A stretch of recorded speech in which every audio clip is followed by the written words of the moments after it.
Hello ticket to finale winner Vishnu வந்து தரமான செய்யணும் செஞ்சிருக்காரு. கமல் சார் கூட பார்க்கல, பப்ளிக் ஷோ கூட பார்க்கலாம். ரொம்ப நாளா கழிச்சு மனசு விட்டு ஓப்பனா பேசியிருக்காரு.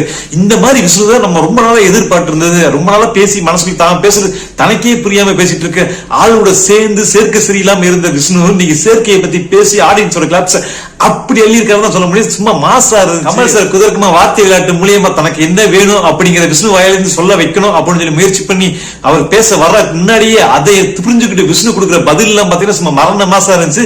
அதுக்கு டபுளா தான் இருந்துச்சு. கமல் சார் கூட பயப்படல. டீம் போட்டீங்களா, டீம் ஏவா பியா அப்படின்னு. ஆமா சார் டீம் போட்டோம். ஏன் அப்படி போடலாமா, அப்படி தப்பு இல்லையா, அப்ப நான் இந்த ஃபீல்ட்ல இருக்க மாட்டேன், டிக்கெட் ஃபினாலே வின்னரே ஆயிருக்க மாட்டேன்னு சொல்லி விஷ்ணு சொன்ன பதில் சும்மா சூப்பர் மாசா இருந்துச்சு. ஃபர்ஸ்ட் 3 ரவுண்ட்ல முயலப்புறம் உடச்சு எடுத்துட்டாங்க. 4வது ரவுண்ட் அப்படியே விட்டேன்னா நான் அவுட் ஆகி வெளியே உட்காந்துருப்பேன். இந்த ஸ்டேஜுக்கு வந்திருக்க மாட்டேன். நான் அதுக்கப்புறம் மணி தானா வந்தான். முன்னாடி நான் கேட்டப்ப மணி வேணா முடியாதுன்னு சொல்லிட்டு போனேன். தானா வரட்டி நல்லதா போச்சு, நான் அவனை யூஸ் பண்ணிக்கிட்டேன். அதுக்கப்புறம் பாத்தீங்கன்னா எங்களோட 2 ஏம் வேணா, எங்க உடஞ்சிட கொட்டையை அப்படியே பத்திரமா பாத்துக்கணும். ஒட்டையாத கொட்டையை உடச்சு மேல தூக்கணும். அதுக்காக டீம் போட்டு தான் வேண்டாம். அந்த நாள ஒத்துக்கிறேன், உண்மையை ஒத்துக்கிறேன். அதனால நாங்க இவ்வளவு ஸ்டேஜ் தாண்டி வந்தோம். மணி நீங்களும் சடியுமா அப்படின்னு சொல்லி கமல் சார் கேட்டாங்க. ஆமா சார், ஆனா நான் கடைசியில ஃபைனலா நினைச்சது வேற. நான் வந்து இப்படியாவது விஷ்ணுவோட மேல தூக்கிட்டு எல்லா மேல் எனக்கு வந்துரும் சொல்லி நான் ட்ரை பண்ணேன்.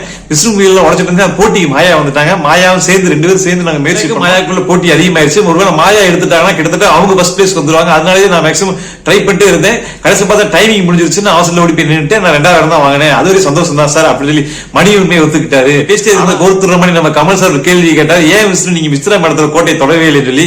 அதுக்கு விஷ்ணு ஒரு தரமான செய்ய செஞ்சாரு. அந்த கோட்டையில நம்ம கஷ்டப்பட்டு போய் சரிக்கணும் அவசியம் இல்லை சார், அதுவா தானா சரிஞ்சிடும் அப்படின்னு சொன்னதுமே சரியா கேட்க திருப்பி சொல்லுதுன்னு சொல்லி ஒரு பண் பண்ணாரு கமல் சார். அதுக்கு அவங்க அப்படின்னா தோத்துருவாங்க சொல்லி முன்னாடி ஜட்ஜ் பண்ணினா தெரியும் சார். ஆமா சார் தோத்துருவாங்க சார். ஏன் அப்படி நினைச்சீங்க அப்படின்னா ஃப்ரெண்ட்ஷிப் அப்படி அவங்க சேர்க்க சரியில்லை சார் அப்படின்னு சொல்லி ஆடியன்ஸ் கிளாஸ் பார்த்து சும்மா நிக்காம வந்துட்டு இருக்கு. அப்படியே விஷ்ணு மேடம் கண்ணு ஐயோ நீ செத்தாண்டா விஷ்ணு கமல் சார் போனதுக்கு வச்சு செய்ய போவாங்க நமக்கு தோணிட்டு இருந்துச்சு. அப்படியே அந்த ஆடியன்ஸ் கிளாஸ் பார்த்ததுமே பூர்ணிமாவுக்கு மாயாவுடைய தலையை குடிஞ்சிட்டு ஒரு மாதிரி பாக்குறாங்க பாத்துங்க. சும்மா அப்பாடா மனசுக்கு வயிறுக்குள்ள இப்ப நிம்மதியா இருக்கு. கமல் சார் மாயா முட்டு கொடுத்தாலும் புள்ளியை எங்க சப்போர்ட் பண்ணாலுமே இந்த மாதிரி மூவ்மெண்ட் கிடையாது. நாங்க பிக் பாஸே பாக்குறோம். எப்பயாவது ஒரு இன்சிடென்ட் இந்த மாதிரி தரமான இன்சிடென்ட் நம்ம தானே தலைவி பண்ற மாதிரி இன்னைக்கு விஷ்ணு தரமான சம்பவம் செஞ்சு விட்டாரு. அப்புறம் தினேஷ் தான் திருப்பி வந்து கொஸ்டின் எல்லாம் கேட்டு இருந்தாரு. தினேஷ் ஏன் டீம் போறீங்க, டீம் பண்றீங்க ரொம்ப நேரம் கேள்வி கேட்டாரு. புள்ளி எங்க டச்சே பண்ணல, ஏன் டீம் போட்டு விளையாடுறீங்கன்னு சொல்லி கம்பூர்லி எங்க வச்சு கிளிக்கவே இல்லை. அதுக்கு பதிலாக முத டீம் போட்டு தினேஷ் வச்சு செஞ்சாங்க.